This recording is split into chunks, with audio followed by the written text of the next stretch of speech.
Let's go! Are you kidding me? Could this LSU season get any worse? Myles Brennan injured, and it is a very real thing. No! There is a lot to get to on today's video. Where Myles Brennan messed up, where LSU messed up. What exactly is the injury?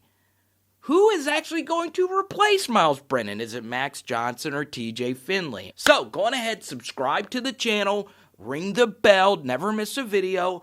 Let's get to it. So, Ed Orgeron's press conference or Zoom call, Myles Brennan, a significant lower body injury. And he did confirm that Myles Brennan would have missed the game against Florida in the Swamp. So, thank goodness LSU did not have to play Florida, which would have been a third consecutive road game. And it was confirmed last week. It happened on that vicious hit against Missouri. So, let's start with point number one, where Myles Brennan messed up. Just run out of bounds. Unless it is 4th and goal or 4th and 1 and you need that extra yard to move the chains, don't take the hit. We can't know for sure if that was the hit that actually hurt Myles Brennan, but what we do know is that you have two true freshman backups. You can't take that hit. Now, full disclosure, I have said on this channel that for this offense to get better, Myles Brennan has to show the ability to run, or at least the threat of running. That doesn't mean he was in the wrong for running. It's just there is a smarter way to do it. Myles Brennan learned that the hard way. Now, in his defense, he did watch Joe Burrow last year run all over the place. We have done plenty of videos on that on this channel. Well, Joe Burrow's a unicorn. Not only did he play exceptionally in every single game, he never even got hurt. And I saw him take so many tough hits. Heck, you saw it. And now we've seen it with the Cincinnati Bengals. Joe Burrow has gotten blasted. Well, Myles Brennan is not that. He's like most quarterbacks. So that's not a knock. It's just a truth. You cannot take the hit in that situation. Now, this is where LSU kind of sort of messed up. True freshman backups? Really? At LSU? When the transfer market was wide open, you basically could have gotten quite a few names to come in and just be a backup. Behind the scenes going into this year, with Myles Brennan not having a huge frame, it kind of sucks not having a non-true freshman backup. And then you have Peter Parrish, who kind of vanished. I know there was an off-the-field something that happened, but this was a guy that was there for every game. He knows the Steve Ensminger offense. Heck, he was signaling in the plays last year, and now he's gone. And that's not necessarily a shot at Ed Orgeron. Like I said, I don't know the whole quarterback scenario. We don't know exactly what happened with Peter Parrish. We don't know exactly what happened in the offseason in the transfer market. Something else that Ed Orgeron said in his press conference that I strongly agree with, he will make a decision on who is going to start against South Carolina pretty quickly. He said by Thursday or even by Friday, LSU will know who their true freshman quarterback is going to be starting. And I think that's a good thing. I don't think it's good for a football team just on Saturday morning to pick one guy to lead the show. I think it's good to have a full 24 hours to rally behind one person. All the messages I've gotten about this Myles Brennan story in particular, well, one question I've gotten a lot, who is better, Max Johnson or TJ Finley? So by judging their high school tapes, they played in two completely different levels of football in two different states. TJ Finley, a 3-star out of Ponchatoula, and then you have Max Johnson, the son of Brad Johnson, who played probably at a more competitive level in Georgia. Kind of hard to say. You know, if I had to choose between the two, I would choose Max Johnson simply because of one thing Ed Orgeron said, that Max Johnson is the better runner.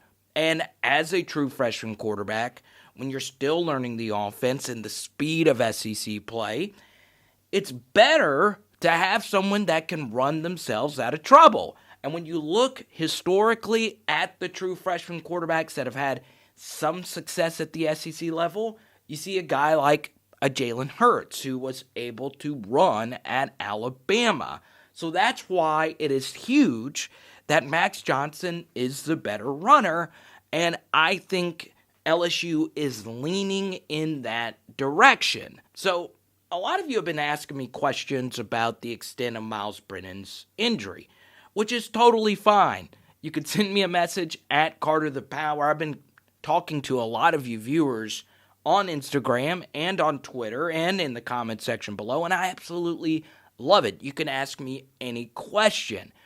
But what this channel will not be is just a flying rumor derbyshire. And what I mean by that is that so many of you kept sending me articles and threads about Myles Brennan being out for the season. And here's the thing. He very well could be out for the season. But especially when it comes to injury news, especially when we're talking about non-professional athletes, I do think there is a threshold of reporting that we need to go through. You shouldn't just read a thread on a message board and just share it wildly that Myles Brennan is out for the year.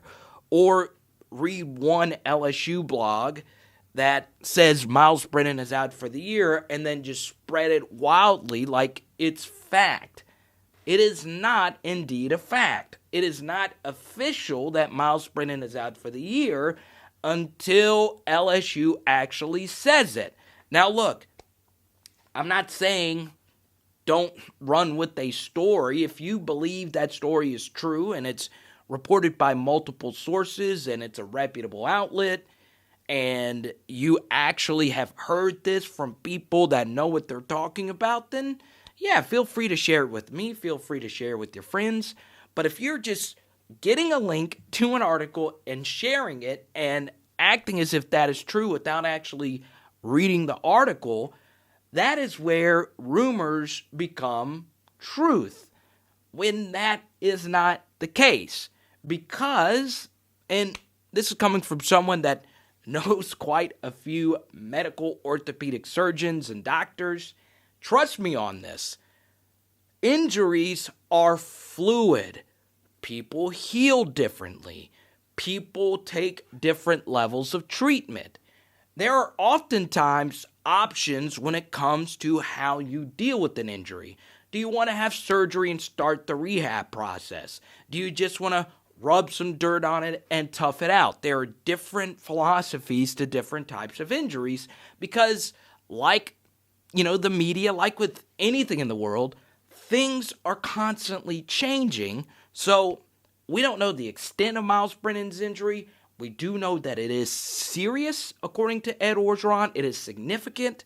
But as of right now, everything is up in the air. So the reason why I'm sharing this with you is that this helps you become more skeptical of what you read. This helps you become more skeptical what you're told, and by doing that, you won't be misled, because I will tell you this, there are 3 of you that have been watching me from day one that have told me repeatedly in my DMs that Myles Brennan is out for the year. I asked some of you, and you said, oh, well, I read it somewhere.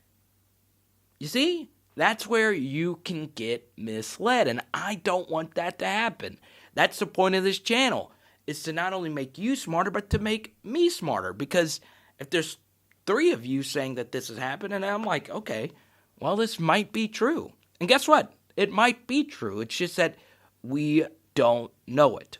Oh, yes, subscribers, shout out, let's go! King Ulysses, LSU recruiting will continue to strive this year. One poor season isn't enough to change a prospect's perception.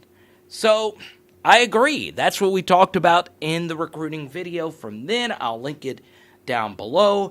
DJ said the same thing. The majority of the kids are not going anywhere. This is Carvis. What's up, Carvis? I love that name. Kerry Vincent has definitely missed and should have been starting at free safety. Then Each One Teach One followed up on that.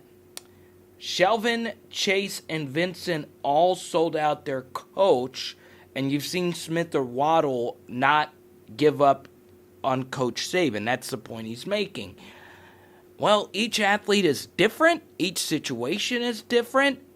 You know, it's a little different with Smith and Waddle because neither one of them were a consensus first-round pick. Jamar Chase is a consensus top 10 pick. It will take an act of nature for Jamar Chase to fall out of the first round. So I get Jamar Chase.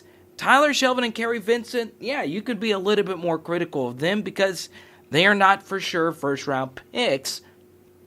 Maybe they saw the new defense Bo Pelini was running and said, nah, I'm good. Also, this was brought up on the live stream from my dude James from Ruston. That was so cool that LSU offered Matthew Languise. I don't know how to say his last name correctly, but I am pumped up.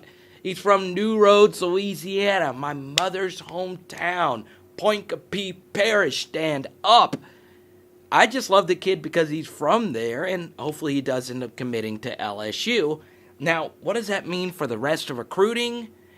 I don't know. That it does raise your eyebrows that, you know, they did end up offering the 3-star so late into this process, so we'll see what happens. Comment below your thoughts on today's video. Let's have a discussion about TJ Finley, Miles Johnson, Max Johnson, Myles Brennan, anything else you want to discuss in the comment section.